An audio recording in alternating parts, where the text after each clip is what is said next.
राधे राधे, जय श्री कृष्णा।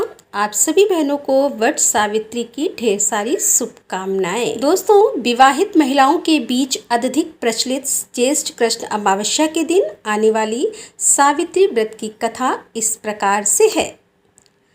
भद्र देश के एक राजा थे जिनका नाम अश्वपति था। भद्र देश के राजा अश्वपति के कोई संतान न थी। उन्होंने संतान की प्राप्ति के लिए मंत्रोच्चारण के साथ प्रतिदिन 1,00,000 आहुतियाँ दी। 18 वर्षों तक यह क्रम जारी रहा। इसके बाद सावित्री देवी ने प्रकट होकर वर दिया कि राजन, तुझे एक तेजस्वी कन्या पैदा होगी। सावित्री देवी की कृपा से जन्म लेने के कारण से कन्या का नाम सावित्री रखा गया। कन्या बड़ी होकर बेहद रूपवान हुई। योग्य वर न मिलने की वजह से सावित्री के पिता दुखी थे। उन्होंने कन्या को स्वयं वर तलाशने भेजा। सावित्री तपोवन में भटकने लगी।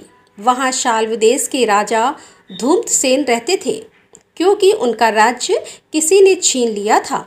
उनके पुत्र सत्यवान को देखकर सावित्री ने पति के रूप में उनका वरण किया।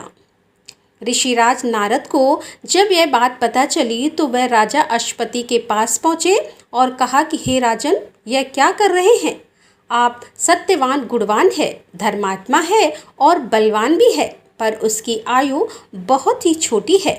वह अल्प आयु है। 1 वर्ष के बाद ही उसकी मृत्यु हो जाएगी। ऋषिराज नारद की बात सुनकर राजा अश्वपति घोर चिंता में डूब गए। सावित्री ने उनसे कारण पूछा तो राजा ने कहा, पुत्री, तुमने जिस राजकुमार को अपने वर के रूप में चुना है वह तो अल्पायु है। तुम्हें किसी और को अपना जीवन साथी बनाना चाहिए। इस पर सावित्री ने कहा कि पिताजी, आर्य कन्याएं अपने पति का एक बार ही वरण करती हैं। राजा एक बार ही आज्ञा देता है और पंडित एक बार ही प्रतिज्ञा करते हैं और कन्यादान भी एक ही बार किया जाता है। सावित्री हट करने लगी और बोली, मैं सत्यवान से ही विवाह करूंगी। राजा अश्वपति ने सावित्री का विवाह सत्यवान से कर दिया। सावित्री अपने ससुराल पहुंचते ही सास ससुर की सेवा करने लगी। समय बीतता चला गया। नारद मुनि ने सावित्री को पहले ही सत्यवान की मृत्यु के दिन के बारे में बता दिया था। वह दिन जैसे जैसे करीब आने लगा, सावित्री अधीर होने लगी।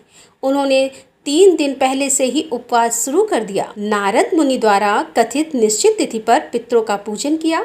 हर दिन की तरह सत्यवान उस दिन भी लकड़ी काटने जंगल चले गए। साथ में सावित्री भी गई। जंगल में पहुंचकर सत्यवान लकड़ी काटने के लिए एक पेड़ पर चढ़ गए। तभी उसके सिर में तेज दर्द होने लगा। दर्द से व्याकुल सत्यवान पेड़ से नीचे उतर गए। सावित्री अपना भविष्य समझ गई। सत्यवान के सिर को गोद में रखकर सावित्री सत्यवान का सिर सहलाने लगी।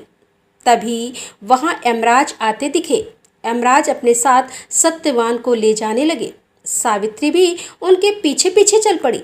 यमराज ने सावित्री को समझाने की कोशिश की कि यही विधि का विधान है, लेकिन सावित्री तो नहीं मानी। सावित्री की निष्ठा और पति परायणता को देखकर यमराज ने सावित्री से कहा कि हे देवी, तुम धन्य हो, तुम मुझसे कोई भी वरदान मांगो।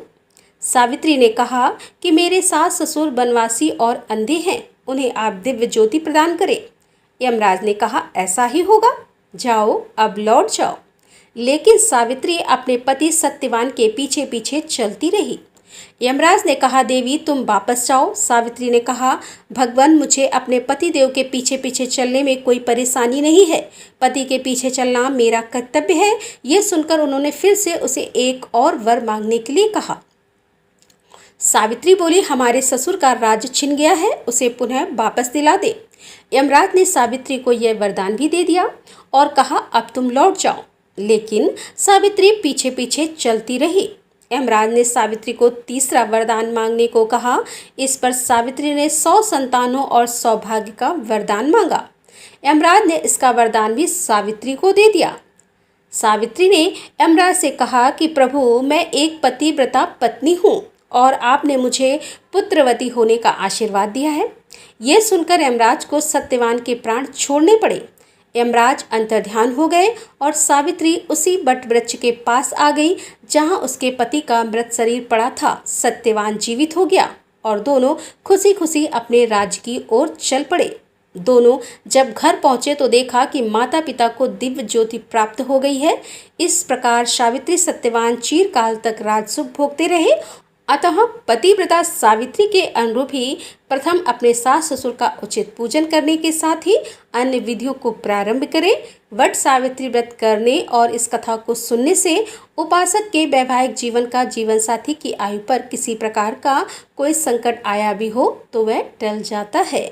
तो दोस्तों, ये थी आज की कथा। उम्मीद करती हूँ ये कथा जरूर पसंद आई होगी। कथा पसंद आई हो तो वीडियो को लाइक करें, शेयर करें और हमारे चैनल पर यदि आप पहली बार आ रहे हैं तो हमारे चैनल को सब्सक्राइब कर लें। मिलते हैं अगले वीडियो के साथ, तब तक के लिए राधे राधे, जय श्री कृष्णा, हर हर महादेव, जय भोलेनाथ की।